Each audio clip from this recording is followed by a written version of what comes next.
ಬೆಳಿಗ್ಗೆ ಸಜ್ಜಿಗೆ ಮಾಡಿದ್ದೆ, ಹಾಗೆ ಸಜ್ಜಿಗೆ ಸ್ವಲ್ಪ ಬಾಕಿ ಉಂಟು. ಈಗ ಅದಕ್ಕೆ ಒಂದು ಸಣ್ಣ ಒಂದು ಲೈಟ್ ಚಾಯ್ ಮಾಡಿ ಆ ಸಜ್ಜಿಗೆ ಜೊತೆ ತಿನ್ನುವ ಅಂತ. ನನಗೆ ಈ ಹಾಲಲ್ಲಿ ಚಾಯ್ ಮಾಡಿದರೆ ನನಗೆ ಒಳ್ಳೆದಾಗೋದಿಲ್ಲ.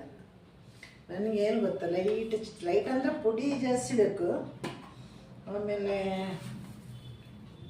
ಈ ಹಾಲಲ್ಲಿ ಮಾಡಿದ ಚಾಯ್ ಅದೆಲ್ಲ ಆಗೋದಿಲ್ಲ ನನಗೆ.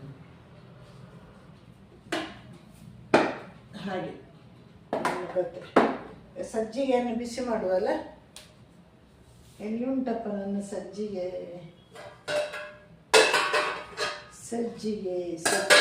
ಇಲ್ಲಿ ಬೆಂಗಳೂರಲ್ಲಿ ಉಂಟಲ್ಲ, ಉಪ್ಪಿಟ್ಟು ಅಂತಾರೆ. ಉಪ್ಪಿಟ್ಟು ನಾವೆಲ್ಲ ಸಜ್ಜಿಗೆ ಹೇಳೋದಲ್ವಾ, ನಮ್ಮೂರ ಕಡೆ ಸಜ್ಜಿಗೆ ಹೇಳೋದು. ಇದೆಲ್ಲ ಪಾತ್ರೆ ಎಲ್ಲ ತೊಳೆದು ಪಾಪ ಆ ಹುಡುಗಿ ಇಟ್ಟು ಒಂದು ಬೇಕು.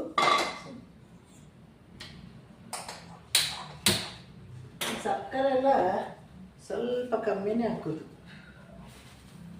ಒಂದೇ ಒಂದು ಚಾಯ್, ಇಲ್ಲಿ ಯಾರು ಚಾಯ್ ಕುಡಿಯೋದಿಲ್ಲ, ಇಷ್ಟೇ ಹಾಕೋದು ಸಕ್ಕರೆ.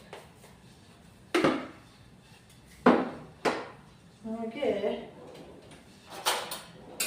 ಸಜ್ಜಿಗೆ ಮತ್ತೆ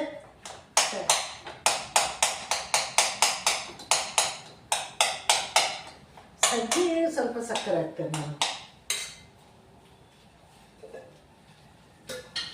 ಈಗ ನಾನು ಎಂತ ಮಾಡ್ತೇನೆ ಗೊತ್ತಾ, ಇದಕ್ಕೇನೆ ನಾನು ಇದು ಕುದಿಯುವಾಗ ಸ್ವಲ್ಪ ಹಾಲು ಹಾಕೋದು ಸಾಕಲ್ಲ. ಇಲ್ಲಾಂದರೆ ಗ್ಲಾಸಿಗೆ ಹಾಲು ಹಾಕಿ ಹಾಗೆ ಚಾಯ್ ಕುಡಿತೇನೆ, ಇಲ್ಲಾಂದರೆ ಈಗ ಇದಕ್ಕೆ ಹಾಲು ಹಾಕ್ತೇನೆ.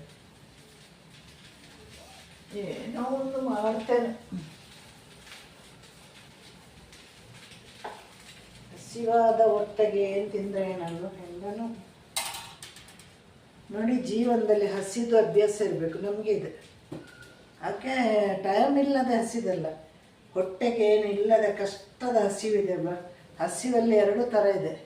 ಒಂದು ಟೈಮ್ ಇಲ್ಲದೆ ಹಸಿವನ್ನು ಹಾಗೆ ಬಿಡೋದು, ಇನ್ನೊಂದು ಊಟಕ್ಕೆ ಕಷ್ಟ ಆಗಿ ಹಸಿವು.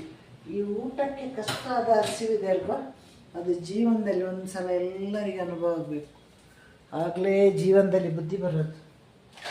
ಆಗ ನಾವು ಇದನ್ನೆಲ್ಲ ಹಾಳು ಮಾಡೋದಿಲ್ಲ. ಹಾಗೆ ಮಾತಾಡ್ತಾ ಚಾಯ್ ಆಯಿತು, ಇನ್ನು ನನ್ನ ಸಜ್ಜಿಗೆ ಬಿಸಿ ಆಯಿತು. ನಾನು ಇವತ್ತು ಹೀಗೆ ಮಾಡೋದು. ಎಲ್ಲ ಬನ್ನಿ ಚಾಯ್ ಕುಡಿದು ಹೋಗಿ. ಹಾಗೆ ಎಲ್ಲರಿಗೆ ಟಾಟಾ, ಬಾಯ್ ಬಾಯ್, ಸಿ ಯು.